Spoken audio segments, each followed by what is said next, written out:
Buenos días a todos, gracias por estar acá. Tenemos hoy, como ustedes saben, el webinar titulado "Cómo monitorear la desinformación electoral desde las redacciones", a cargo de los ejecutivos, los directores del proyecto Desconfío de Argentina, que está con nosotros, junto al director ejecutivo de la CIP, Carlos Lauría, que les hablará en un momento. Déjenme presentarles primero a Soledad Arregues Manoso, que es periodista y profesora universitaria en comunicación social y coordina el área de educación del proyecto Desconfío. También es cofundadora de Datos Concepción. Investiga sobre medios digitales y nuevas prácticas periodísticas. Y el periodista Adrián Pino, quien es el director del proyecto Desconfío y fundador y coordinador de Datos Concepción. Él es profesor universitario en carrera de periodismo y ha entrenado a cientos de periodistas de América Latina en periodismo de datos y desinformación. Ellos son los organizadores de la Cumbre Mundial contra la Desinformación, que ya se ha realizado durante 2 años consecutivos y que se volverá a realizar este año por tercera vez. Bueno, sin más, dejo con ustedes a Carlos Lauría, que, como les dije, es el director ejecutivo de la CIP. Adelante, Carlos. Muchas gracias, Horacio, y buenos días a todos. Gracias por poder participar. Es un gusto poder contar hoy con Soledad y Adrián del proyecto Desconfío, que son socios de la Sociedad Interamericana eh, en, en este evento que en 2024 tendrá su cuarta edición, corrijo, no la tercera, la cuarta cumbre global sobre desinformación que se realizará en septiembre junto con el proyecto Desconfío y la Fundación para el Periodismo de Bolivia. Esta cumbre que ha ya ganado un lugar en este tema tan importante, se realiza en forma virtual y reúne a expertos de muchos países. El año pasado tuvimos expertos de casi 50 países, líderes en el tema de la lucha contra la desinformación, expertos técnicos, en fin, en un proceso además tan importante como el que ocurre en 2024, ¿no? Hoy Adrián y Soledad hablarán sobre el tema de la importancia del combate contra la desinformación en los procesos electorales. La desinformación, como sabemos, es un fenómeno global que está causando enorme daño a la democracia, perjudicando el libre debate de ideas, el flujo informativo y la búsqueda de consensos. Y en este año en particular, donde casi la mitad de la población mundial va a votar, los 40 países celebran elecciones en este año, este tema tiene una importancia muy grande por una serie de factores, ¿no? La desinformación, por ejemplo, influye en la percepción, puede influir en la percepción de los votantes sobre los candidatos, los problemas políticos, el proceso electoral en general, ¿no? La polarización y la división. La desinformación a menudo se dirige a incentivar, a avivar las divisiones existentes en la sociedad, ya sean cuestiones políticas, pero incluso socioeconómicas, étnicas, ¿no? Que contribuyen a este fenómeno de la polarización y además dificulta la búsqueda de puntos en común entre diferentes grupos de votantes, ¿no? Genera desconfianza en las instituciones democráticas, ¿no? Cuando los ciudadanos se ven bombardeados de información falsa, engañosa. Esto puede erosionar y lo está haciendo la confianza en las instituciones democráticas, ¿no? Incluyendo obviamente los medios de comunicación. Eh, y puede al mismo tiempo, como hemos visto en algunos países, socavar la legitimidad de los resultados electorales. En fin, no me quiero expandir mucho más porque este tema quiero dejar en manos de los expertos de Adrián y Soledad agradecerles muchísimo, ratificar la alianza que tiene la Sociedad Interamericana de Prensa con el proyecto Desconfío para la realización de otra cumbre que ya ha ganado un espacio importante, y agradecerles por todo el trabajo importantísimo que realiza Desconfío. Para la CIP el tema de la desinformación es un tema clave, nuevamente, y bueno, estamos con mucho entusiasmo pensando ya en la agenda para la cumbre de septiembre. Nuevamente, gracias y bienvenidos.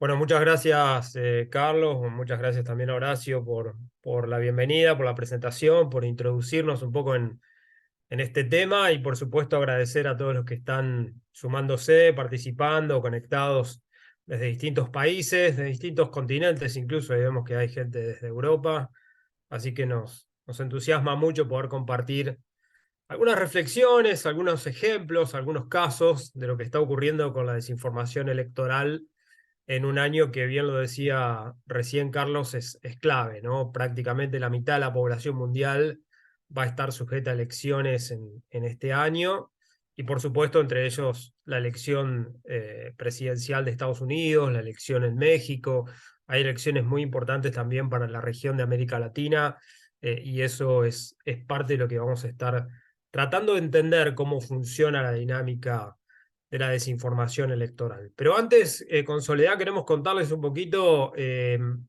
espíritu de Proyecto Desconfío, que bien lo decía Carlos, es coorganizador junto con la CIP y con la Fundación para el Periodismo de Bolivia de la Cumbre Global sobre Desinformación.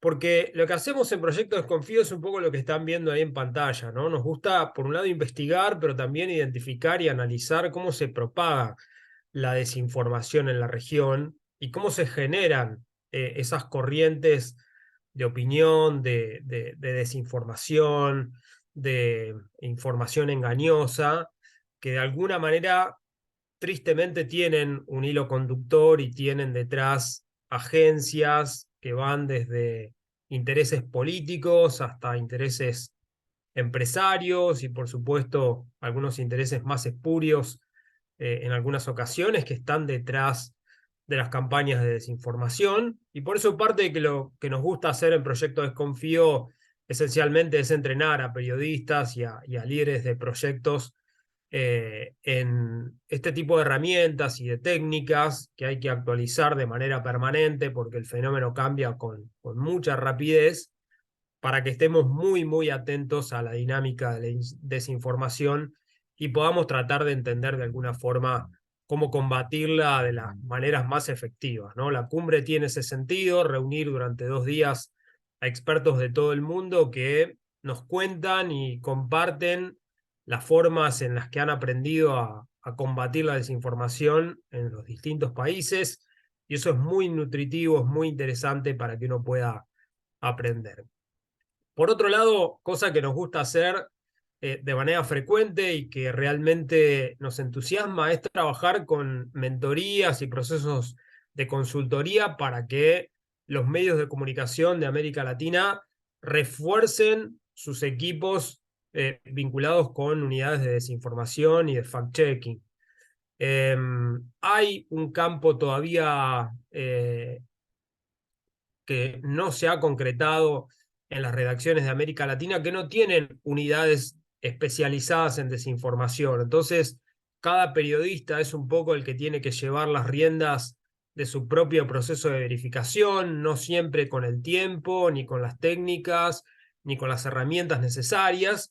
Y por eso nos parece que es un tiempo de empezar a discutir dentro de las redacciones, crear unidades específicas que aunque sean muy pequeñas, ¿no? Aunque sea una o dos personas, pueden contribuir en mucho a hacer un ejercicio transversal de la verificación y la detección de piezas de desinformación o de campañas de desinformación que están circulando para que los medios estén lo más atentos posibles a eso. Y eso es algo que en particular nos interesa mucho, ver si podemos colaborar con los medios en la creación de esas unidades. Y por otro lado, algo que estamos haciendo, porque vemos que todo el tiempo hay nuevos desafíos en el campo de la desinformación, es particularmente desarrollar productos digitales que tengan que ver con herramientas específicas, con el uso de la inteligencia artificial, para colaborar un poco con el trabajo periodístico diario que tienen por delante tanto periodistas como editores. Hoy les vamos a contar de una herramienta que estamos construyendo con el apoyo de International Center for Journalists, pensada especialmente para las redacciones y particularmente para los editores, que trata de ayudarlos a acelerar un poco su trabajo y a mejorar el foco en lo que tienen que observar o que tienen que cuidar antes de publicar un artículo periodístico, una foto o un contenido digital. Así que esto es un poco lo que hacemos en el equipo de Proyecto Desconfío, y hoy nos vamos a meter de lleno en cómo operan las narrativas desinformantes específicamente en los procesos electorales. Vamos, Sole. Buenos días a todos y todas, ¿cómo están? Bueno, algo que tenemos para mencionar y empezar diciendo en este webinario es que la desinformación está entre nosotros. Estos son solo algunos de los últimos titulares que se publicaron en distintos medios de distintos países.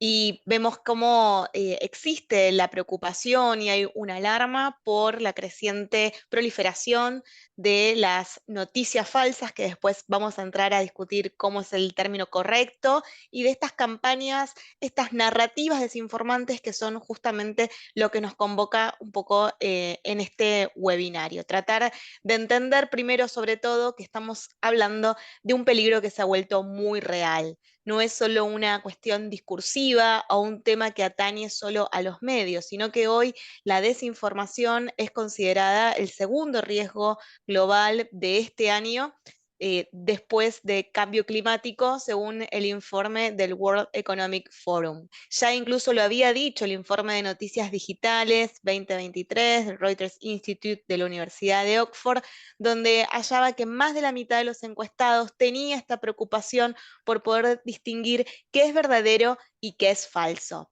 Es decir, que nos estamos adentrando en un escenario que de por sí se vuelve complejo y que existe una preocupación sobre cómo abordar el conflicto. Pero esto se vuelve mucho más complejo si lo relacionamos con las elecciones, ¿no, Adri?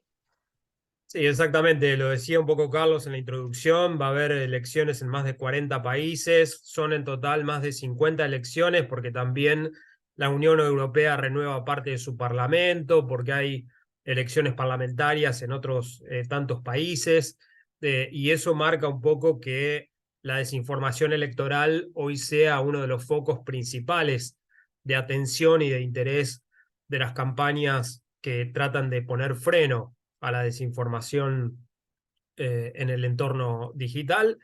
Ahí pueden ver una frase de Sergio Lutke, que es el editor en jefe de Proyecto Comproba, un proyecto muy interesante de verificación de Brasil, que en la última cumbre decía que en unas elecciones polarizadas la desinformación puede ser la que rompa el empate, ¿no?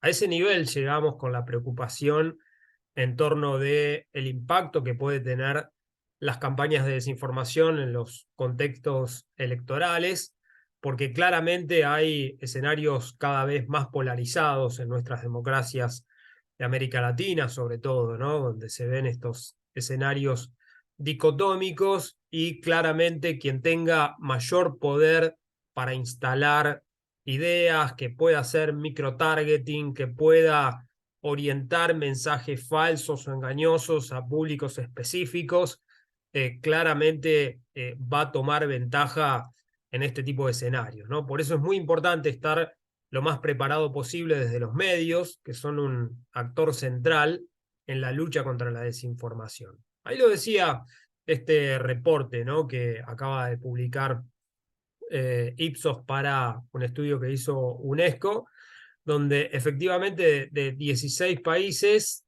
la mayoría de las personas destaca que le preocupa que la desinformación pueda tener impacto a la campaña en el voto en una proporción importante en los procesos electorales, ¿no? Y esto ocurre en gran medida porque el vehículo para distribuir la desinformación son las redes sociales. Y ese es otro capítulo del que también vamos a hablar en el encuentro de hoy, porque hay tristemente algunos reportes, algunos informes, algunos estudios que dan cuenta de que las plataformas que podrían hacer mucho más por luchar contra la desinformación, bueno, no ponen todo el esfuerzo que debieran, ¿no? Y esto también es una parte del problema que los medios han empezado a discutir con las grandes plataformas digitales, y es bueno que esto avance y que tome algunos carriles que también vamos a ver en el encuentro de hoy. Acá, digamos, les queremos mostrar un poco qué está pasando con la inteligencia artificial, ¿no? Este nuevo actor que se ha comido gran parte de la escena y de los debates sobre el rol del periodismo en este tiempo. Este es uno de los primeros presentadores virtuales que tuvo el mundo de la inteligencia artificial allá por 2020, con una imagen muy humanizada, con un lenguaje muy humanizado, muy difícil de distinguir de un humano real, y esto es parte del desafío que ya estamos transitando y que por supuesto cada vez va cobrando un poco más de perfeccionamiento y de forma, pero queremos mostrarle algunas cosas que están pasando en el mundo digital en relación a el uso de la inteligencia artificial, porque también sabemos que WhatsApp es uno de los canales principales de propagación de campañas de desinformación. Hay países que lo han adoptado mucho más como sistema de mensajería que otros, pero en América Latina en particular el nivel de conectividad es altísimo, y a 15 años de la creación de WhatsApp, que estamos cumpliendo en estos días, bueno, WhatsApp acaba de anunciar que ya está disponible en su versión beta el chatbot que usa Meta AI, que es la inteligencia artificial creada por el grupo Meta, y que ya toma un volumen muy significativo de información para responder prácticamente cualquier tipo de pregunta, ¿no? Entonces, también tenemos que empezar a pensar, y esto es algo que siempre nos gusta mencionar, cómo se entrenan las inteligencias artificiales. De qué manera hay que entender que la inteligencia artificial toma información de algún lado, la procesa y con eso genera nuevo conocimiento, o en realidad nuevos contenidos que devuelve cuando cualquier usuario hace una consulta. Por eso es muy importante que los medios de comunicación tengan un rol activo en el vínculo con las herramientas de inteligencia artificial, porque de otra manera el que va a entrenar a esas inteligencias artificiales es el contenido basura que circula digitalmente por todos lados. Y esto es algo que vamos a ir viendo a medida que avancemos un poco en el webinario de hoy. También es muy importante entender que ChatGPT ya va por su versión 5, ¿no? Es que las funcionalidades se van a ampliar. Acabamos de ver un poco el lanzamiento de Sora como la versión de video a partir de texto que construye OpenAI, y cada proceso de integración de ChatGPT con las redacciones implica una barrera tecnológica que hay que estar permanentemente actualizando, y con algunas advertencias muy interesantes de algunos estudios que acaban de publicarse, de no caer en la dependencia tecnológica de las herramientas de inteligencia artificial, donde los medios no tienen ningún control sobre qué hacen, qué información procesan y qué contenidos devuelven, ¿no? Así que de esto también vamos a hablar en un rato a propósito del anuncio de ChatGPT. Acá, esta es una muy buena noticia que creo que tiene que tomar nota todos los miembros de la Sociedad Interamericana de Prensa y todos los medios del mundo, porque OpenAI acaba de establecer un acuerdo con distintos grupos de medios. Empezó con The Associated Press, después siguió con el grupo Prisa de España, se sumó también el equipo o el grupo Le Monde de Francia, y acá lo que hay es una suerte de ganar-ganar, ¿no? Las inteligencias artificiales empiezan a ser entrenadas con contenido confiable, que es el que producen los medios, y los medios pueden experimentar con herramientas de inteligencia artificial al interior de sus redacciones para pedirle a estas empresas que hagan desarrollos customizados a las necesidades propias del periodismo. Por eso, así como hasta ahora venimos discutiendo, bueno, si Google le tiene que pagar o no a los medios por el contenido que muestra en Showcase, algo parecido tiene que pasar con los gigantes de las plataformas digitales de inteligencia artificial, ¿no? Los medios tienen que ser parte de esa discusión y tienen que ser protagonistas como proveedores de información confiable, algo que es central para que el epicentro de la inteligencia artificial no nos lleve por los caminos de la desinformación, como tristemente hemos visto en algunos casos y lo documentan algunas experiencias que ya queremos contarles también. Esta es la herramienta que acaba de lanzar hace relativamente poco de Financial Times. Lo que hizo fue crear un chatbot que recoge todo el historial de sus notas digitalizadas y le permite a los usuarios buscar por cualquier tópico dentro de ese volumen inmenso de información. Y esto es algo que de alguna manera permite, por ejemplo, dar contexto a la información, ¿no? Ver de dónde proviene un problema, de dónde proviene una persona, si esa fuente de autoridad que aparece citada en una noticia realmente existe o no, si es un invento de alguna inteligencia artificial o es un dato documentado por un medio de comunicación, ¿no? Entonces, estos son algunos usos que empiezan a hacer particularmente medios de comunicación que explotan el uso de inteligencia artificial para agregar valor al contenido y a las prácticas de los usuarios, pero al mismo tiempo redirigir el esfuerzo y la atención de los usuarios hacia la información confiable, ¿no? Acá es donde yo les decía, Mozilla acaba de publicar una investigación que pone el foco sobre los gigantes digitales, ¿no? Y el estudio revela eso que dice un poco el slide, que tanto Meta como Google, como X o ex Twitter o TikTok, no están preparadas ni dotan de suficientes recursos a las iniciativas para salvaguardar las elecciones en la mayoría global. Esto es, en aquellos países donde estas plataformas corren y operan de manera libre. Y lo mismo pasa con los sistemas de mensajería, ¿no? Tanto WhatsApp como Telegram, que si bien se sabe que tienen un papel vital en los procesos de desinformación electoral, no hay supervisión suficiente, no hay recursos suficientes, no hay esfuerzos suficientes de parte de las plataformas para mitigar el impacto de la desinformación en esos entornos digitales, ¿no? Entonces, acá hay una advertencia muy concreta, esta es otra discusión que hay que dar, y en particular hay que entender que las plataformas también tienen su cuota de responsabilidad en los esfuerzos que pueden hacer para mitigar el impacto de la desinformación. Bueno, y ya que estamos hablando de desinformación y vemos cómo se complejiza este escenario con la llegada y el desarrollo de la inteligencia artificial, vamos a hacer un rápido repaso a ver de qué es lo que entendemos por desinformación y primero tratemos de evitar el término fake news o en español, como decimos, noticias falsas, porque muchas veces este concepto lo que hace es complejiza la posibilidad de ver cuán grande es el fenómeno y de todo tipo de información que circula, no necesariamente con un formato de noticia, sino como es justamente la desinformación que va adquiriendo diferentes formatos y por eso es que la entendemos como cualquier tipo de información falsa, inexacta o engañosa que fue diseñada, presentada o promovida para causar intencionalmente un daño público para obtener un beneficio. Y es para resaltar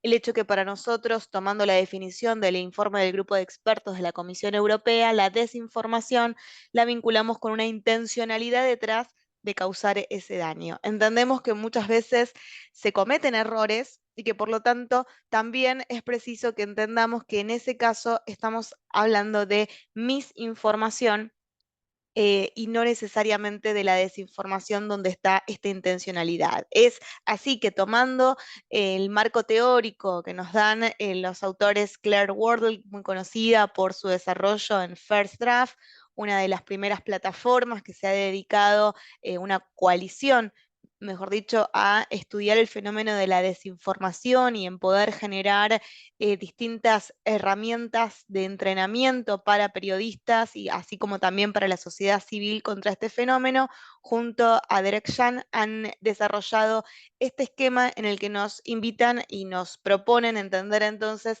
las diferencias entre el contenido erróneo, que justamente como periodistas a ese contenido que podemos que sea falso o engañoso y que podemos llegar a distribuir sin la intención de causar daño, justamente por un error en el proceso, en la producción de esa noticia, diferenciarlo de la desinformación, donde ahí existe esta intencionalidad, donde es una acción deliberada que busca dañar a un sector o a un grupo, y también distinguirlo de esto que también sabemos que existe, que es esta información dañina, que se basa en la realidad y se utiliza justamente para causar daño también a una persona o organización. Así que acá un poco para ver cómo los límites entre verdadero y falso y entre intencionalidad o no intencionalidad, el error, se mezclan para ver cómo se llega a lo que llamamos como las patologías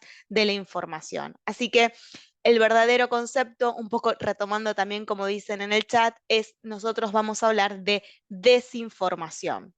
Y pedimos también que ustedes repliquen y que evitemos entonces hablar de fake news o de estos conceptos como noticias falsas o fakes, que lo que hacen es solo atribuirlo o llevarlo al mundo de los medios y pensándolos como artículos, formatos de video de noticieros o del mundo de las organizaciones periodísticas, cuando sabemos que hoy muchas veces, como decía Adrián antes, viajan en mensajes de texto, en contenido multimedia por distintas redes sociales o distintos servicios de mensajería. Entonces ahí es importante que entendamos que hablamos de mensajes mediáticos que adquieren diferentes formas y también ven aquí el destacar, que adquieren diferentes tipologías, formas. Podemos estar acá tomando esta tipología que nos trajo y nos deja First Draft de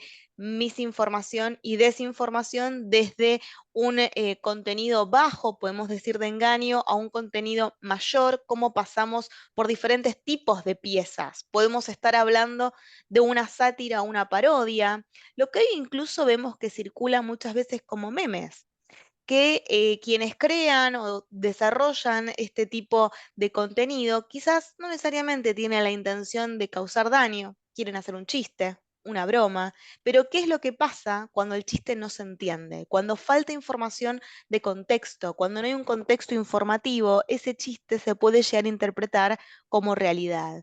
Y si no, también para causar duda, causar ahí cierta confusión. Y entonces es por esto que decimos que es un tipo de misinformación o desinformación que tiene un bajo nivel de impacto, pero no por eso es menos importante. Sátira o parodia, hoy lo que decimos los memes, abundan, es casi una forma de comunicación que forma parte de la cultura contemporánea, de la cultura digital, y muchas veces esto puede causar entonces desinformación, confusión, alarma en determinados grupos donde no se entiende el chiste, donde no se encuentra la gracia o no se interpreta bien la sátira.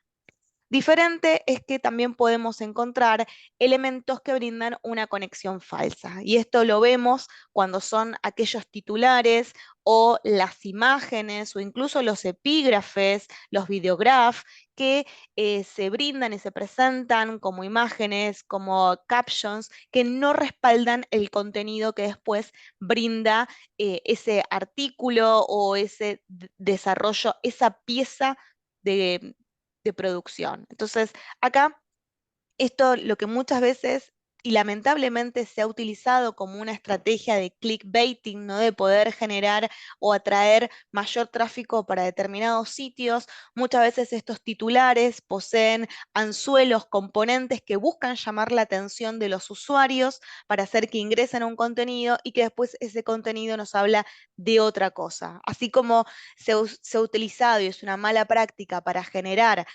tráfico hacia los sitios web, también se ha utilizado para con un título señalar o implantar una idea, una creencia, donde después en el texto se contradice o se habla de otra información. Así que tenemos que estar muy atentos a este tipo o a esta diversidad de contenido falso, engañoso que circula, sabiendo que muchas veces esto también apunta a entender cómo los usuarios trabajan a partir de su emotividad. Cuando digo que trabajan es cómo se vinculan con ese contenido informativo o mediático. Y esto también será una cuestión para revisar y conversar de forma transversal a lo largo de este webinario, a ver cómo nosotros podemos trabajar con nuestros propios sesgos y qué tipo de vinculación y sobre todo desde la emotividad trabajamos con las piezas informativas.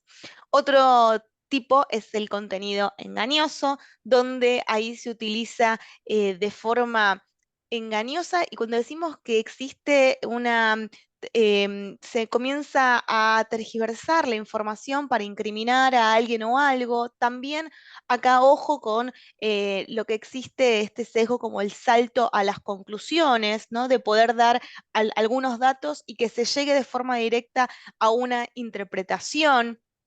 Acá tenemos que estar muy atentos entonces a cómo es que se presenta ese orden lógico de contenidos.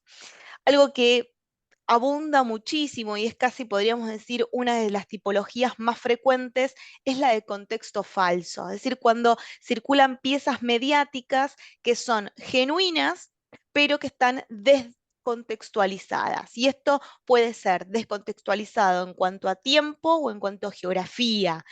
Por ejemplo, frente a catástrofes naturales o frente a circunstancias de estallidos sociales, muchas veces figuran y aparecen videos, aparecen también diferentes tipos de imágenes, de capturas que no corresponden a ese conflicto, pero quizás sí a esa ciudad o a ese país, o que estamos hablando de un tiempo pasado. Entonces, acá es muy importante porque de nuevo volvemos con la necesidad de poder identificar este tipo de piezas para no reproducir un contenido que muchas veces uno podría decir, bueno, pero ilumina o nos ayuda a ilustrar una situación. Bueno, no, porque esa imagen que habla de un estallido social, pero no del estallido social correcto, está desinformando, está generando confusión en nuestras audiencias. Esto incluso, así como yo lo menciono, que es muy común frente a las catástrofes naturales o a estas situaciones de tensión, de protestas, estallidos sociales, tristes escenas de represión, también lo pudimos ver cuando comenzaron a circular las narrativas desinformantes de la guerra de Ucrania, Rusia, donde aparecían distintas escenas bélicas e incluso fragmentos de películas o de series. Entonces ahí vemos cómo estamos hablando de un contenido que es real, porque ya sea de una película, es un contenido que se ha generado, pero que se utiliza entonces fuera de su contexto para causar daño, para causar alarma, para causar confusión. Volvemos entonces con esta tipología como una de las más utilizadas. También podemos estar hablando de contenido impostor. En este caso, estamos hablando de cuando se suplantan las fuentes genuinas, es decir, que no se tiene en cuenta de forma correcta cuáles son las fuentes, un contenido manipulado, cuando se edita, esto es también muy común en las imágenes o en los videos para engañar, es decir, que se manipula ese contenido que es genuino, y desde ya un contenido fabricado cuando es 100% falso. Si hasta acá uno podría decir, esto se entiende, es complejo, pero lo podemos llegar a identificar, se vuelve mucho más complicado en esta era de la inteligencia artificial, porque aparecen los deepfakes. Estas son falsedades profundas que hacen referencia a imágenes, a contenido sonoro o incluso archivos de video que mediante la creación de, bueno, software, como hemos estado hablando, videos como Sora, creados por Sora, o a través de imágenes que son capaces de reproducir herramientas como Midjourney o DALL-E, seguramente han visto la foto del Papa con la campera blanca, caminando por la ciudad, o del supuesto arresto de Trump, como estas imágenes, entonces, que son creadas por inteligencia artificial, realmente se vuelven muy difícil de identificar a un ojo común o un ojo poco entrenado. Y aún así quiero decir, quizás esas imágenes que eran las primeras que fueron creadas por este tipo de software, podíamos llegar a encontrar algunos errores que se producían si prestábamos atención a la simetría de los rostros, por el lado de las orejas, si prestábamos atención al contorno de ojos o incluso en el contexto. Bueno, hoy la tecnología se ha desarrollado de tal modo que es realmente muy difícil poder identificar si estamos frente a un deepfake. Y para muestra, sobre un botón. I am not Morgan Freeman, and what you see is not real. Well, at least in contemporary terms, it is not. What if I were to tell you that I am not even a human being? Would you believe me? What is your perception of reality? Is it the ability to capture, process, and make sense of the information our senses receive? If you can see, hear, taste, or smell something, does that make it real? Or is it simply the ability to feel? I would like to welcome you to the era of synthetic reality. Now, what do you see?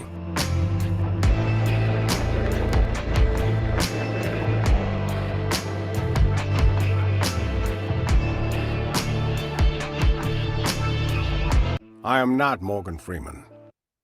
Esta realidad sintética que nos habla el video, donde podíamos ver, uno podría decir, no hay duda de que es Morgan Freeman, el actor, nos pone en alerta sobre el avance que han tenido estos software para la creación de imágenes, de videos e incluso la capacidad de reproducir voces. Y cómo esto sabemos, digamos, no podemos dejar de tener en cuenta que este tipo de herramientas van a ser empleadas también para desarrollar las campañas de desinformación, en el trabajo de campañas sucias y en aquello que hace a los contextos electorales. ¿Cómo entonces podemos enfrentar desde las redacciones, y ahora sí vamos al nudo de nuestro taller, este desafío que nos pone la realidad sintética, ¿no? Como hablaba el video, esta dificultad donde ya ni siquiera se necesita de un actor para tener base y hacer una modificación en la imagen, sino que sabemos que se pueden crear de cero contenido multimedia que va a circular por redes sociales, donde sabemos que cada vez más existe la posibilidad de generar un contenido de forma gratuita o de forma sencilla, que esto también habla un poco del escenario en el que estamos. Y desinformación hubo siempre, hoy la posibilidad de crear, producir y distribuir contenido a costo cero se hace mucho más accesible, y además con la velocidad que adquiere este tipo de mensajes. Y acá vienen entonces las pautas que tenemos para compartir con Adrián. Sí, en particular lo que queremos como contarles un poco es qué es lo que está pasando con el fenómeno de la desinformación electoral en América Latina particularmente, que es donde más hemos estudiado el fenómeno. Y es que en general la desinformación sigue uno de estos tres canales, ¿no? En procesos electorales, o tiene que ver con los candidatos que disputan la elección, o tiene que ver con engaños, falsedades o falta de contexto en relación a las propuestas de los partidos y de los candidatos, o tiene que ver con el mismo proceso electoral, ¿no? Con el acto comicial, con el día de la elección y con las formas de participación electoral que habitualmente son los tópicos más recurrentes en la dinámica de la desinformación. Algo que vamos a ver ahora, Sole, tiene que ver un poco con las distintas formas que adopta la desinformación electoral de forma particular. La más popular de todas es la primera que ven ahí, que son declaraciones falsas de candidatos que cobran la forma de las maneras en que la presentan los medios de comunicación, que ponen la foto del candidato, que ponen comillas, que ponen el logo de un medio de comunicación y le atribuyen una frase que nunca dijo. Esa es la forma más frecuente en que la desinformación electoral se presenta en América Latina, con el intento de afectar la imagen de un candidato, y es la dinámica con la cual convivimos, sobre todo cuando nos falta contexto, ¿no? Cuando nos llega solo la imagen, con la frase, con la foto del candidato, con el logo de un medio que es confiable, pero inventado por una maquinaria de desinformación que pone a circular ese contenido a través de WhatsApp o a cualquier red social, ¿no? La segunda cuestión más recurrente son las sospechas sobre la transparencia en el proceso electoral. Hay distintos niveles de vulnerabilidad de los sistemas electorales en América Latina que tienen sus falencias, ¿no? Digo, el sistema de voto en la Argentina requiere llenar unas planillas que se llenan a mano, donde los presidentes de mesa se pueden confundir, pueden borrar, pueden tachar algún número, y eso muchas veces se usa de manera parcial para sacarlo de contexto y mostrar que hay fraude o que hay un proceso de desviación de la voluntad popular en el marco del proceso electoral.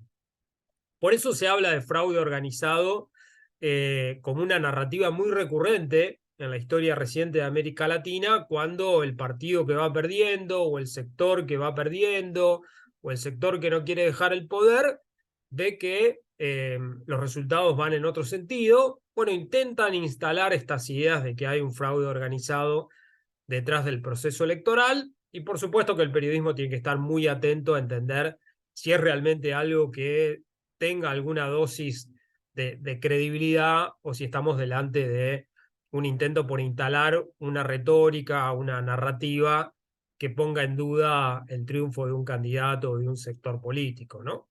Entonces, todos los procesos que vienen después, los 4 o 5 puntos restantes, tienen que ver con la poca información disponible y accesible que hay sobre los modos de participación electoral. Ahí en particular lo que suele ser muy recurrente en las campañas de desinformación de América Latina es que se intenta mostrar como que tal candidato, tal votante, perdón, no puede participar porque el registro de ciudadanía no se lo permite, porque son extranjeros y el tiempo de residencia no es suficiente, porque está a tal distancia de su lugar de origen y entonces no puede votar, o que si está en el exterior no puede participar del proceso electoral, ¿no? Un montón de informaciones engañosas y a veces falsas en relación al proceso electoral, que hace muy necesario que todo el ecosistema de medios de comunicación deba reforzar esa información para que los ciudadanos estén bien informados y no pierdan un derecho básico como es el derecho al voto, ¿no? Que no los confundan, que no los hagan creer que porque llegaron 2 minutos tarde a la mesa no pueden votar, o porque el documento que tienen disponible no es el que está habilitado, o porque el nivel de antigüedad que tienen como residentes de un país no les permite votar, ¿no? Entonces es muy interesante y muy importante que los medios de comunicación aporten información confiable sobre el proceso y permitan que los ciudadanos realmente puedan ejercer el voto cuando realmente están en condiciones de votar. Estos 7 tipos fueron los más frecuentes en la elección presidencial de Argentina del año pasado, pero tristemente se repiten en procesos electorales de otros países de la región. Vamos con otro, Sole. Bueno, acá hay como algunos ejemplos. Algunos ¿no? ejemplos, claro. Dale, dale. Contalo si querés. Bueno, lo otro que les quería como compartir, y es algo en lo Perdón, que... se me chispoteó el cursor. Acá Sí, lo que queríamos un poco era compartir, ya sea con ejemplos de Argentina o que agarramos también de Perú a partir de sitios de fact-checking como Ojo Público, chequeado aquí en Argentina, o la experiencia de la coalición de medios que ha sido Reverso.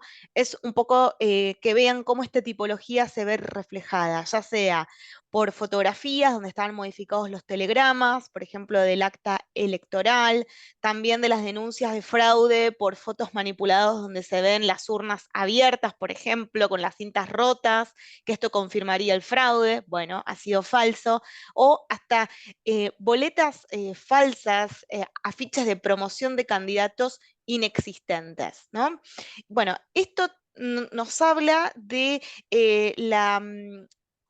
el desafío constante que tenemos los periodistas y los medios de estar siempre atentos, obviamente, a lo que circula en las redes, pero también un poco a veces tener esa certeza de decir, bueno, ¿cuándo levantamos una información que circula para desmentirla? ¿O cuándo es que vamos a visibilizar o difundir, sobre todo durante el contexto de elecciones, algo que parece ser un rumor que está solo en alguna red o que circula por determinado ámbito? Porque esto también, cuando aparecen los rumores sobre las condiciones que se tienen que dar o con qué tipo de documentos se debe ir a votar, lo que terminan haciendo es generando confusión en la población, haciendo que la población no se acerque a las urnas, que no vaya porque ve que es todo un problema, que vaya y que desconfíe. Entonces no importa lo que voto, porque en realidad está todo arreglado. Y acá es donde vemos que la desinformación tiene efectos reales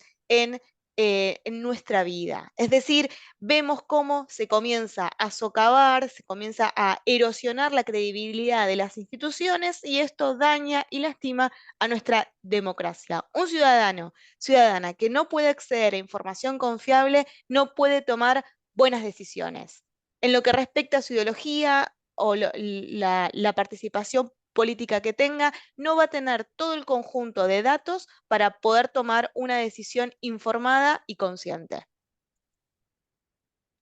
Bueno, en particular, lo que estamos viendo ahora es que a raíz de que hay proyectos globales que están monitoreando qué se está haciendo con la inteligencia artificial en relación a la información que se difunde o que se publica, acá hay una alerta que hace NewsGuard, que es un proyecto que monitorea un poco la calidad de la información que brindan los medios de comunicación, y ya hay una denuncia por una red de cuentas de TikTok que utilizan tecnología de voz con inteligencia artificial, uno de los recursos más complejos de verificar, de monitorear, de identificar, que busca de alguna manera instalar contenido conspirativo sobre distintas situaciones, desde políticas hasta sanitarias, utilizando este tipo de recursos. ¿Cuál es la mala noticia? Bueno, que el software disponible es de muy fácil acceso. Hoy, por lo menos por ahora, es de muy bajo costo y en algunos casos hasta gratuito. Y de una manera muy simple se puede convertir un texto a voz con narraciones y con voces que después se ponen a circular por distintas plataformas, por distintos sistemas de mensajería, ¿no? Entonces, estamos ante una forma muy económica, muy barata de diseminar desinformación, de generar contenido desinformativo y ponerlo a circular de forma muy rápida. Por eso, algo que a nosotros nos gusta decir en este tipo de encuentros es que si bien los deepfakes de Morgan Freeman son muy realistas y tienen un altísimo nivel de complejidad, no son la forma más frecuente con la que se desinforma en la región, porque son procesos más caros y más complejos. Lo que está pasando es que lo que está ganando la batalla en los procesos electorales es lo que se denomina los cheap fakes, o sea, fakes que son baratos, que son fáciles de hacer, como decíamos recién, ¿no? Una frase de un candidato con una frase falsa, con la foto del candidato, con el loguito del medio, puesto a circular por redes sociales. Esa es una forma barata de generar desinformación y es la que más impacto está teniendo en América Latina. La otra cosa que está pasando es que son cada vez más los medios que están generando contenido sin supervisión humana, ¿no? Entonces, acá también hay, como lo dice Newsguard, una alerta muy significativa donde medios en distintos idiomas están produciendo contenido solamente generado con inteligencia artificial, que en general está repleto de errores. A veces son errores insignificantes, pero a veces son errores groseros. Y esto es parte de lo que el periodismo tiene que atender como batalla, ¿no? Como escenario de discusión con el rol que la inteligencia artificial empieza a cumplir, tratando de suplir de alguna manera a los periodistas, ¿no? Entonces, acá hay otra alerta muy, muy importante. Los medios de la región vamos a competir cada vez más con medios creados con la intención simplemente de generar ingresos, de generar dinero, de generar clics, de promover el clickbait, y esto va a hacer que sea cada vez más necesario construir una imagen de confianza en relación a los medios que trabajan seriamente, con periodistas, con profesionales de la comunicación que hacen bien su trabajo, ¿no? Para distinguirse cada vez más de este tipo de medios que de alguna manera han proliferado con mucha fuerza y con mucha velocidad en los últimos meses. Bueno, acá Sole hay como algunos ejemplos, ¿no? Algunas cosas Sí, que están pasando. que hemos visto, así como mencionábamos antes, el caso de las fotografías del Papa Francisco o de lo que fue las distintas imágenes de Donald Trump. Acá, por ejemplo, levantamos algunas que circularon de Emmanuel Macron, lo que fueron las protestas de París, y ahí lo vemos a él corriendo. Acá se puede ver quizás algunas cuestiones como diferencias en cuanto al fondo, ¿no? Al contexto que decíamos de algunas cuestiones que nos ayudan a entrenar el ojo como para poder decir dónde está el error o si estamos frente a una imagen que es real o que ha sido manipulada o creada por inteligencia artificial. Y lo mismo en el caso de la segunda imagen donde él está sentado, que quizás acá hacer una toma más lejana se hace mucho más difícil poder identificar estos errores que decíamos antes. Bueno, acá tenemos otra imagen también que fue generada por inteligencia artificial, donde se lo ve a Vladimir Putin arrodillado ante Xi Jinping durante un encuentro. Estas son imágenes, contenido multimedia que circula en distintas redes sociales, en servicios de mensajería, que comienza entonces a generar comentarios, rumores, y que después, quizás cuando aparece la desmentida, no alcanza a dar cuenta de todo ese daño que se provocó o de todo ese recorrido que tuvo este contenido. Porque hay algo que también siempre insistimos y decimos, es que siempre la mentira es mucho más sexy que la verdad. Hay algo ahí que nos juega desde la emoción, desde nuestros propios sesgos, donde hace que esos contenidos se muevan mucho más rápido que la verdad, ¿no? Que los hechos. Ahí por el chat en algún momento leía esto de eh, de la posverdad, ¿no? Bueno, entonces, ¿cómo podemos trabajar? O alguien señalaba la frase de Martin Baron cuando hablaba o que decía que el público hoy no desea ser informado, sino afirmado. José Luis traía esta frase en el chat y me quedé pensando, porque digo, claro, hoy la complejidad no son solo las herramientas que tenemos, que así como vemos que se utilizan para la desinformación, también les vamos a decir cómo se pueden utilizar desde la redacción para contrarrestar estos efectos.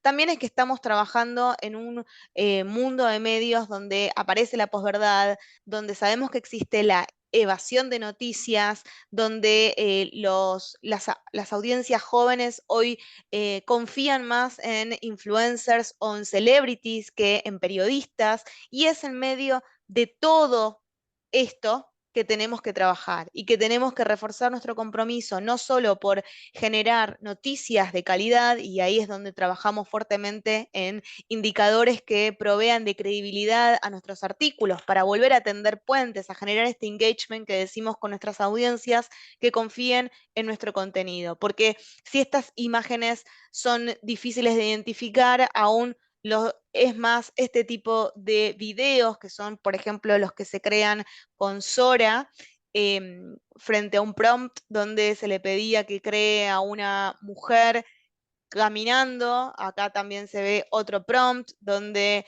se le pide que tenga una ardilla, un perro. Bueno, esto hace entonces que los videos se vuelvan mucho más creíbles.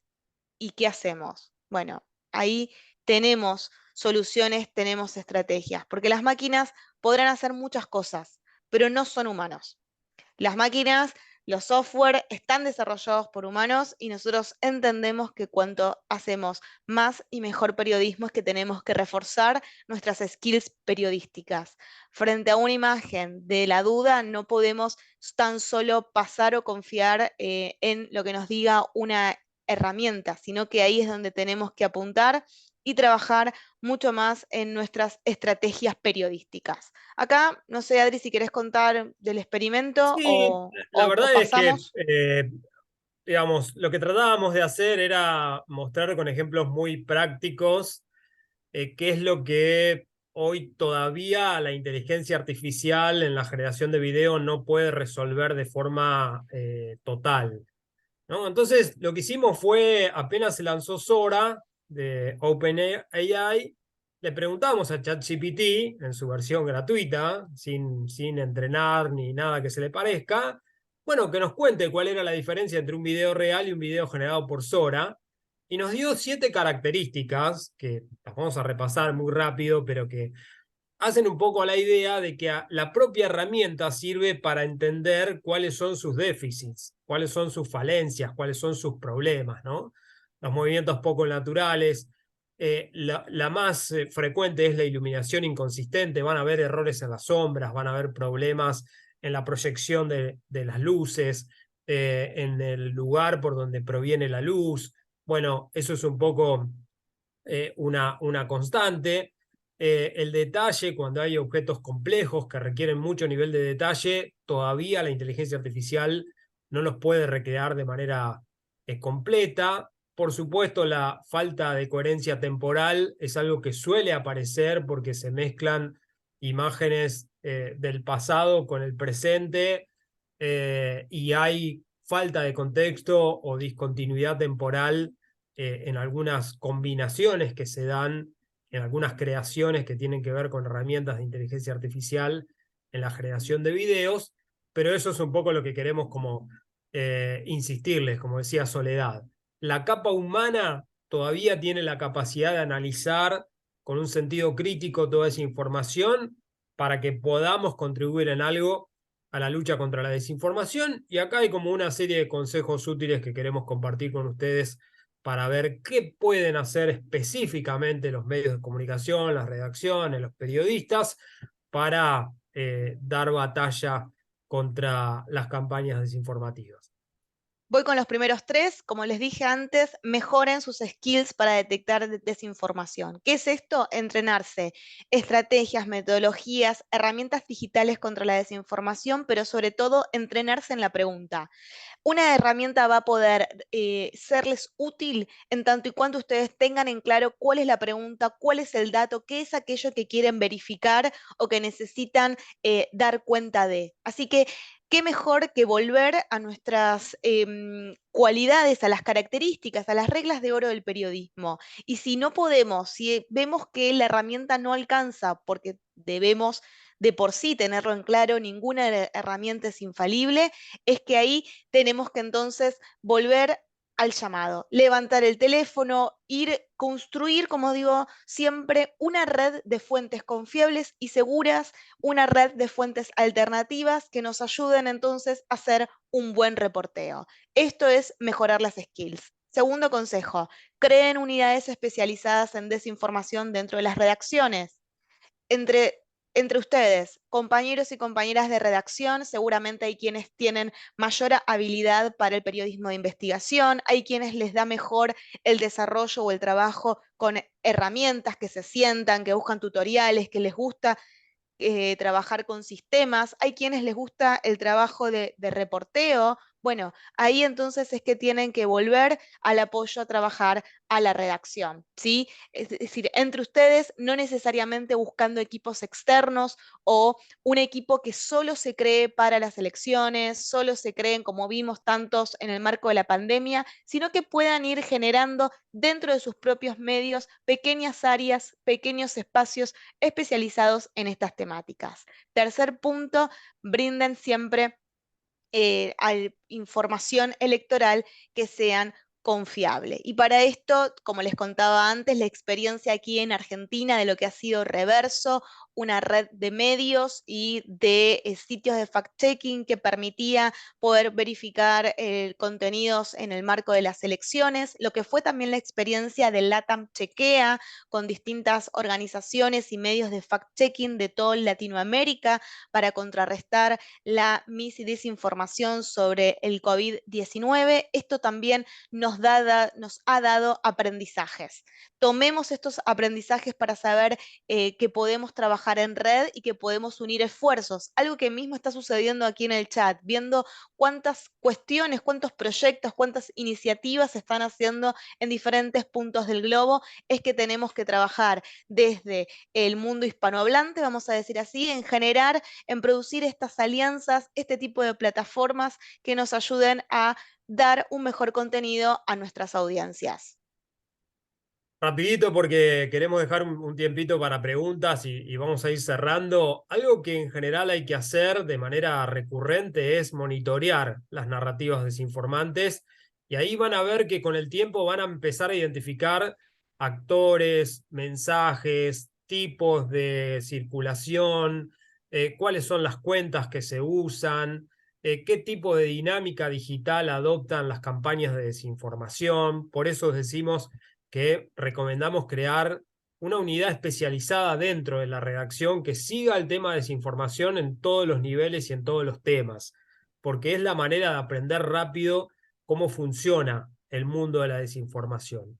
Por otro lado, no quedan dudas que el periodismo tiene la enorme misión y responsabilidad de generar contenido verificado y de calidad para contrarrestar esa desinformación. Entonces, cuando aparece una desinformación, también es responsabilidad del medio de comunicación dar contexto, poner en situación, explicar, dar fundamentos de por qué estamos delante de una desinformación, no solo para desmentirla, sino también para que los usuarios vayan aprendiendo de a poco cómo protegerse frente a ese tipo de contenido. Y por otro lado, algo que recomendamos mucho y que nos gusta trabajar en particular con las redacciones, es ofrecer otros formatos interactivos que van desde chatbots hasta experiencias más lúdicas o proyectos más visuales, donde puedan ayudar a los usuarios a entrar a la dinámica de la información electoral confiable por otras vías que no sea la forma tradicional del periodismo narrativo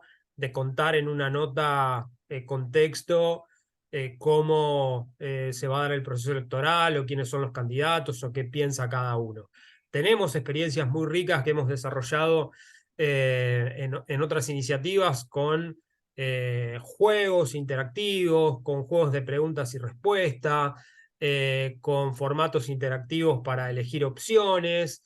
Y eso la verdad que genera un nivel de engagement mucho más alto y hace que la gente se informe casi sin darse cuenta cuando hay grandes niveles de desinformación electoral. Algo que no vamos a poder revisar por una cuestión de tiempo, pero que les dejamos acá, son algunas herramientas que van a poder ver para que de alguna ¿Qué manera es lo se que queden más nos también. gusta? Me quedo con Sí, las ganas, como siempre, ya sí. me conocen acá desde la CIP, siempre vengo con este toolbox o kit de herramientas para evitar ser engañados o poder identificar de mucho más rápida estas falsedades. Les damos un popurrí, a ver, tenemos ChatGPT 0, si querés, Adri, vos pones los Sí, enlaces en GPT, el...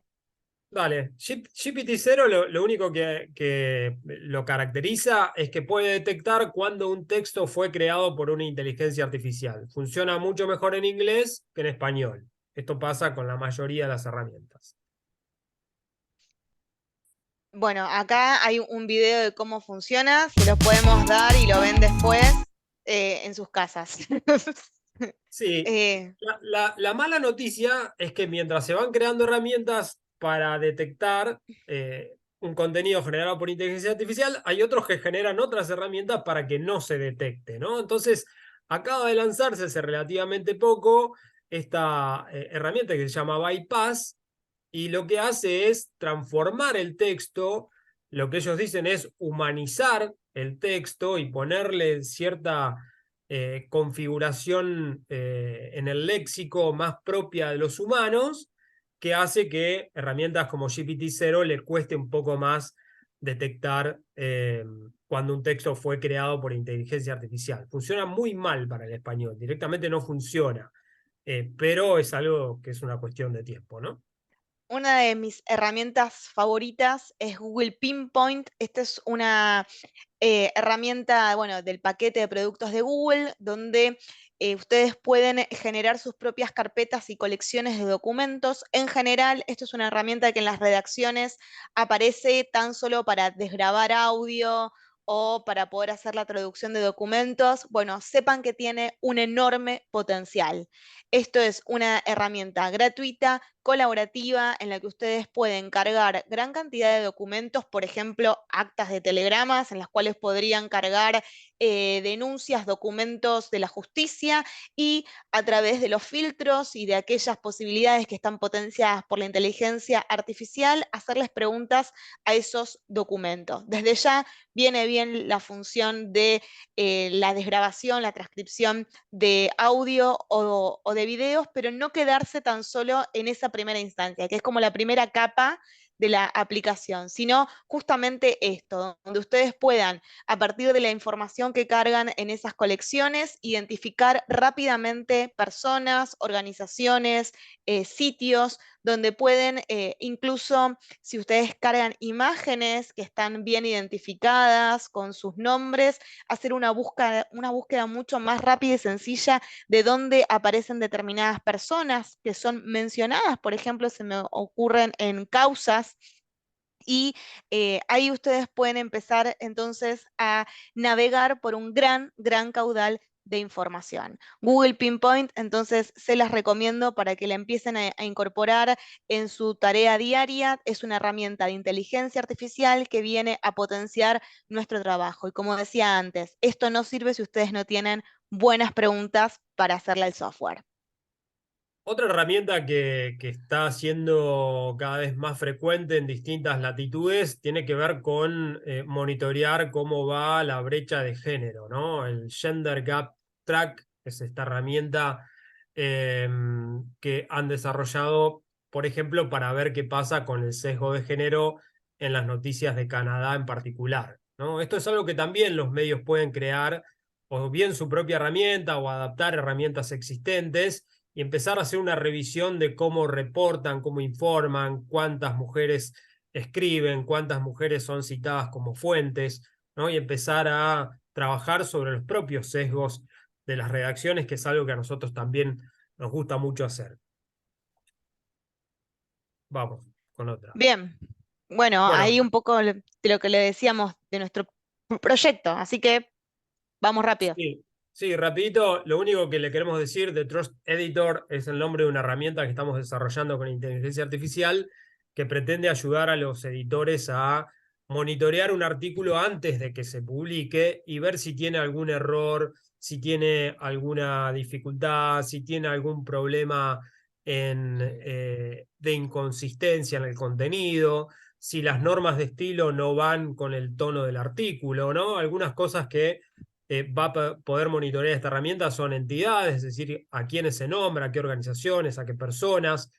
Va a haber una tasa de adjetivos que vamos a ver en el próximo slide, cómo funciona, porque les muestra cuántos adjetivos usan los medios en sus artículos, y esto también es un parámetro de cuánta distancia, cuánto hay de hechos y cuánto hay de opinión, ¿no? Dentro de un artículo. Ese es un ranking que hicimos con algunas noticias de Argentina, pero esto va a funcionar para medios de distintos países. Y otra iniciativa muy interesante que vamos a ver novedades en el corto plazo es The Content Authenticity Initiative, que es el proyecto que lidera Adobe, pero que tiene socios cada vez más grandes, y que van a adoptar un estándar de originalidad de las imágenes en relación a identificar cuándo una imagen fue generada por un humano y cuándo fue creada por inteligencia artificial. En el próximo slide van a ver lo que está haciendo Google ahora, que acaba de lanzar con el Fact Check Explorer un dato adicional, que es cuánta antigüedad tiene la imagen. Un dato que no teníamos hasta la semana pasada y que acaba de lanzar Fact Check Explorer de Google, para que en cualquier imagen que vayamos a buscar en Google podamos hacer clic en los famosos 3 puntitos y ahí podamos ver cuánto tiempo tiene esa imagen publicada en el entorno digital. Aquí, bueno, han pedido, así que hay algunas herramientas que pasamos rápidamente para que tomen nota y sobre todo para que las exploren, porque bueno, hoy el tiempo corre, pero con gusto podemos pensar otro taller exclusivamente solo de herramientas.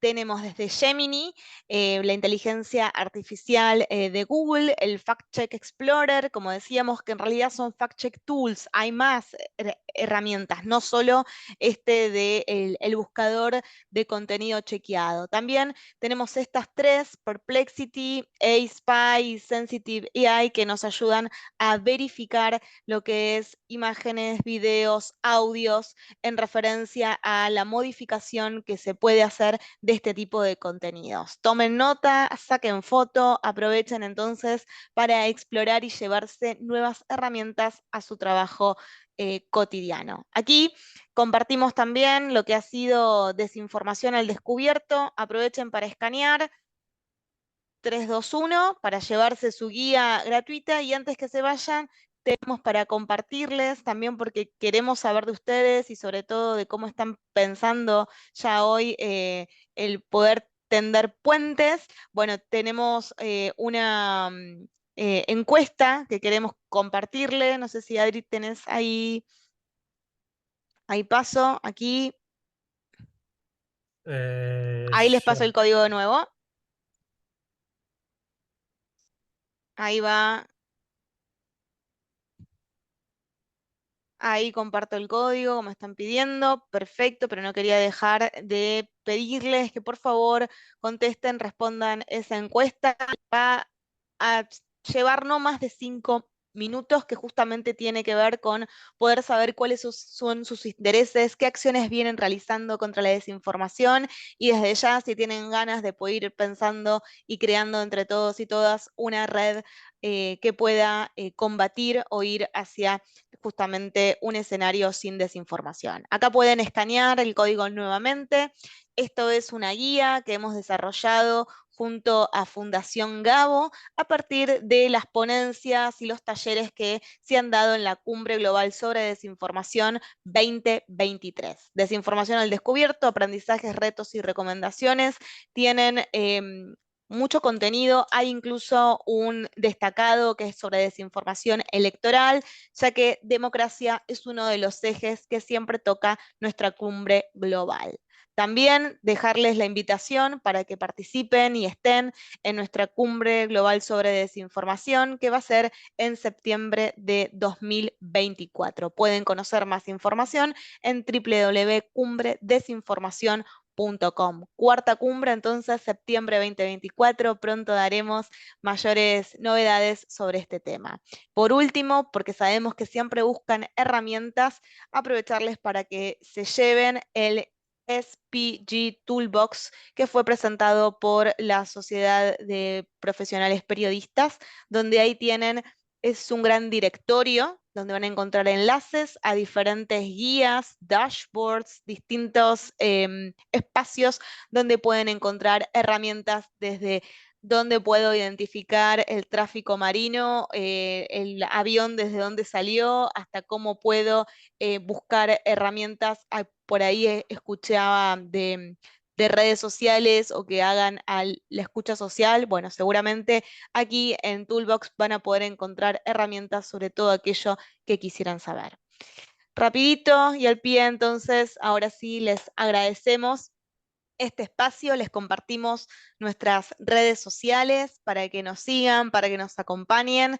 Estamos en X como Desconfío AR, en LinkedIn como Proyecto Desconfío y en Facebook como Desconfío. Nuestro sitio desconfío.org. Somos Adrián Pino, Soledad Regues y les agradecemos por su tiempo. ¿Preguntas? Escuchamos.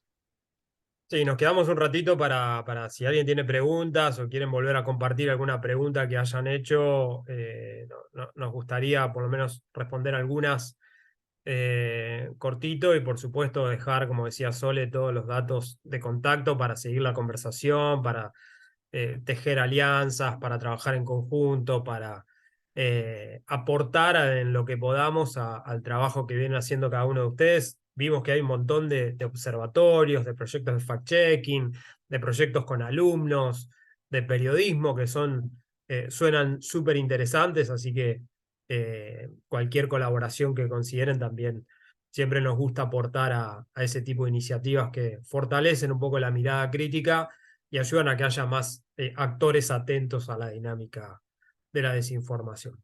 Así que, Horacio, cuando vos dispongas, nos quedamos un ratito Gracias. más y retomamos alguna que otra pregunta. Ahí aparecen algunas preguntas, no sé si querés, Adri, que te lea. Uno, por ejemplo, va hacia el uso ético de la inteligencia artificial para el periodismo. Ahí ya tenemos algunos Sí, trabajos hechos.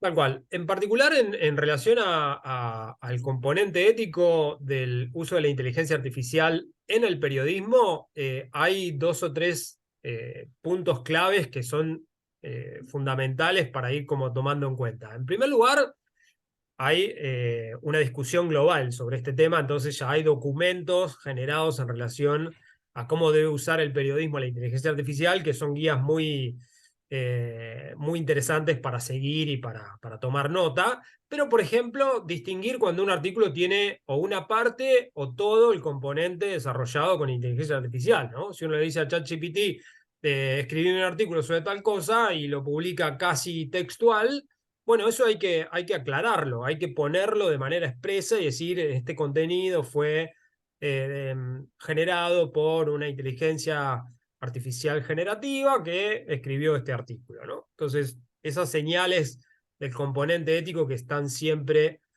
presentes en el periodismo tienen que seguir la misma lógica que seguimos con cualquier otro tipo de fuente que usamos, ¿no? Es decir, ser muy transparentes en ese sentido y, por supuesto, no escapar nunca a la supervisión humana. Esto, digamos, es un principio que hay que conservar. La supervisión humana de ese contenido generado por una inteligencia artificial en algún punto tiene que estar, en algún punto del proceso editorial tiene que estar antes que se publique un contenido, ¿no? Sí, incluso decirte, hay varios medios que abrieron y liberaron sus guías y sus pautas de trabajo interno en relación a la inteligencia artificial y te puede interesar o te puede servir. No sé si trabajas en un medio o desde la academia o la investigación, pero bueno, ya hay un camino trazado en ese sentido que, como siempre digo, es aprovechemos los aprendizajes o las enseñanzas que nos dejan desde otros espacios.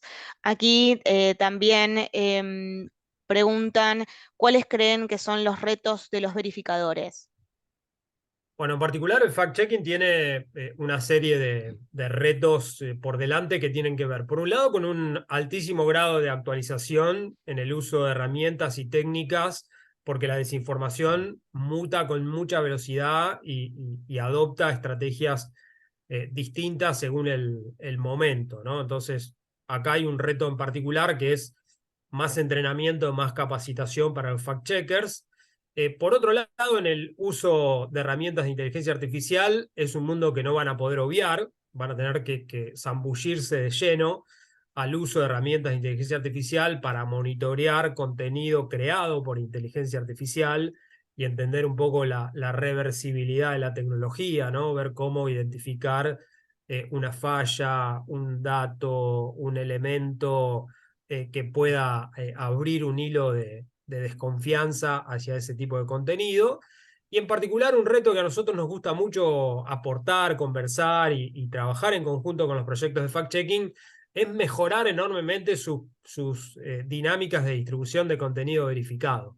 tienen que cambiar un poco las dinámicas. El artículo tradicional de verificación que narra de una manera secuencial, paso 1, paso 2, todo lo que se hizo, tiene que ir acompañado de nuevos formatos, ¿no? Hicimos una experiencia muy, muy linda con el equipo de Bolivia Verifica en Bolivia, trabajando con discurso de odio y distribuyendo eso a través de WhatsApp con piezas muy visuales, y la verdad que aprendimos un montón de cómo mejorar el nivel de distribución de contenido verificado, que es algo que también los equipos de fact-checking pueden trabajar y pueden mejorar mucho para que el contenido que generan, que es muy valioso, tenga mucho más impacto. Sí, siempre decimos eso, todo el esfuerzo que se pone en el proceso de fact-checking que también esté puesto en el storytelling, ¿no? O sea, cómo contamos las desmentidas, que muchas veces ahí se puede hacer la diferencia para tratar de llegar al alcance que tiene la mentira. Te sumo dos, Adri, hacemos un dos en uno. ¿Cómo enfrentar la dictadura del algoritmo que viene a reforzar nuestras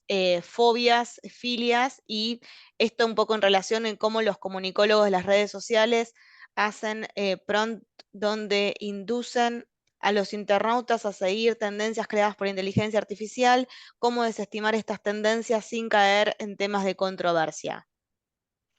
Bueno, es súper interesante la pregunta. Por supuesto que no tengo la respuesta, esto es lo primero que hay que decir. Yo coincido en esta idea de la opacidad de los algoritmos como un problema muy grave del escenario digital, ¿no? Me parece que muy pronto con Soledad vamos a publicar un paper que habla específicamente del rol de los algoritmos en relación a la desinformación, porque es algo que tiene que ganar en transparencia, digamos. Tenemos que volver a exigir y con mucha más fuerza cada vez a las plataformas que nos digan cómo están compuestos sus algoritmos, cuál es la ponderación que hacen de cada componente, cada cuánto cambian esas ponderaciones, cómo cambian las valoraciones. No digo para tener la receta de la viralización, sino sobre todo para entender por qué muestran tanto contenido desinformante en los entornos digitales en los que trabajan, ¿no? en los que brindan. Y ahí en particular hay que desarrollar algoritmos más transparentes, hay que dar pelea de alguna manera en ese territorio porque necesitamos que salir un poco de la lógica de la opacidad de los algoritmos de las grandes plataformas y encontrar nuevas formas de distribución de contenido que garanticen que esos mecanismos o esos criterios sean más transparentes y sean customizables, ¿no? Como lo dijo Eli Pariser alguna vez, necesitamos un poco tener un poco de control sobre lo que queremos ver, que no sea el algoritmo el que nos lleve a un encierro donde terminamos encerrados en una burbuja y nos perdemos de una parte muy importante de la historia porque el algoritmo no nos deja ver. Entonces, lo que nosotros hacemos es enseñarle a los estudiantes a jugar con los algoritmos, a engañarlos, a ponerle cosas me gusta cuando no te gusta, a comentar cosas que no te interesan, a vulnerar un poco esa dinámica de encierro, pero la verdad es que necesitamos más transparencia y tener algún control de parte de los usuarios sobre qué es lo que quiere ver y cuánto de cada cosa quiere ver, ¿no? Y como decíamos también al respecto, siempre es un camino que sabemos que es largo, pero que creemos que es el necesario, que es la educación.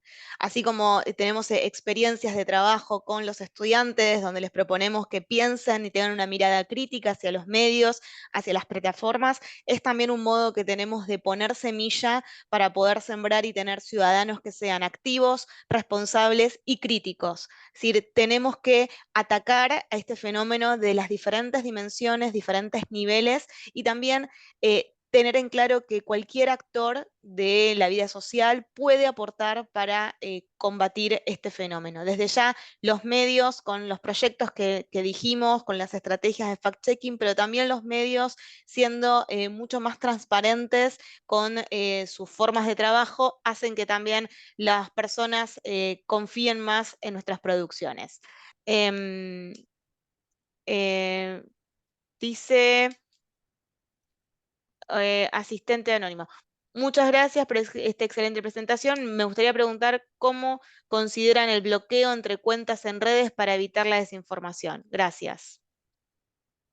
No termino de entender A la ver, pregunta. ¿qué sería que se reporten cuentas? No sé si está por ahí el asistente anónimo que Sí, preguntó. Pero bueno, claro particularmente, sí, que se bloqueen cuentas. Bueno, ahí creo que también siempre hay una discusión sobre los límites y la regulación que se puede hacer, sobre todo en redes sociales. Nosotros desde el grupo, digamos, lo que consideramos es que la mayor regulación no es una solución hacia el problema, porque justamente atenta hacia las libertades, en particular la libertad de expresión que tienen los usuarios. Lo que sí reconocemos y sabemos es que hay normativa ya desarrollada, por ejemplo, para atacar lo que son los discursos de odio, aquello que refiere a narrativas estigmatizantes, xenófobas. Así es que tenemos que sacar uso de la legislación vigente para poder ver y pensar cómo lo aplicamos en nuestro escenario digital. Creo que estamos, ¿no? Adri, ¿algo más que quieras sumar Eh, al no, respecto? no, hay mucho más para seguir charlando y demás, pero digo, Horacio nos va a matar y Mira, además el tiempo de la disculpen, gente. Soledad Sí, y Horacio, perdón. Adrián, no tengan cuidado si ustedes quieren extenderse, pero igual podemos de verdad pactar otra presentación pronto, en unas Sí, cuantas claro. semanas, y continuar. Sí, Eh, ha también habido muchas me- consultas sobre las herramientas, así que creo exacto, que una exacto. necesidad veo Eso ahí. es lo que yo Sí, veo, que hay mucho interés en las herramientas. También escuché que Carlos también ha planteado la posibilidad de una presentación para el SIP Connect y en julio aquí en Miami, porque ese tema de las herramientas en realidad valdría la pena abordarlo en esa conferencia. Pero bueno, mientras tanto, yo creo que podemos ponerle, si a ustedes les parece bien, punto final acá. Yo los quiero felicitar porque la reacción ha sido abrumadora en comentarios positivos sobre este webinar y ustedes han tenido el buen tino de presentarlo de una manera amena, agradable. Así que no solo es buena información, sino que buena presentación. Han hecho un excelentísimo trabajo. De verdad se lo felicito. Y Muchas gracias. quieren, como han pedido, creo algunos, recibir el video. El video lo vamos a tener esta tarde, con la grabación de todo el webinar esta tarde en YouTube, y vamos a enviárselos entre esta tarde y la mañana de mañana, viernes. Pero ya lo pueden consultar también en el video, en la página de YouTube de la CIP, como a las 5 de la tarde, hora de Miami, más o menos. Así que perfecto. los dejo nada más para que despidan o si quieren hacer algún otro comentario, muchachos. No, simplemente, bueno, agradecer muchísimo tus palabras, Horacio, agradecer, por supuesto, el apoyo permanente de la Sociedad Interamericana de Prensa en nuestro esfuerzo conjunto por atacar la desinformación y tratar de fortalecer el esquema de medios de comunicación de la región. Así que simplemente agradecer un montón a toda la gente que ha dejado un montón de comentarios Y y súper ricos sus consideraciones aportes sobre los muy trabajos que vienen valiosos. haciendo, así que sí, desde ya. Esto es, Vamos a estar siempre como decimos, cada encuentro es la oportunidad de abrir nuevas conversaciones. Exactamente. Así que nosotros quedamos a disposición, tienen nuestras vías de contacto también para aquellos que quieran algo como más específico o algo que tal vez necesiten en particular para sus proyectos. Así que simplemente agradecerles a todos y por supuesto reencontrarnos en cualquier momento, en otra oportunidad que podamos compartir. Muchas gracias. Muchas gracias a todos. Hasta Gracias. luego. Hasta la próxima. Hasta la próxima.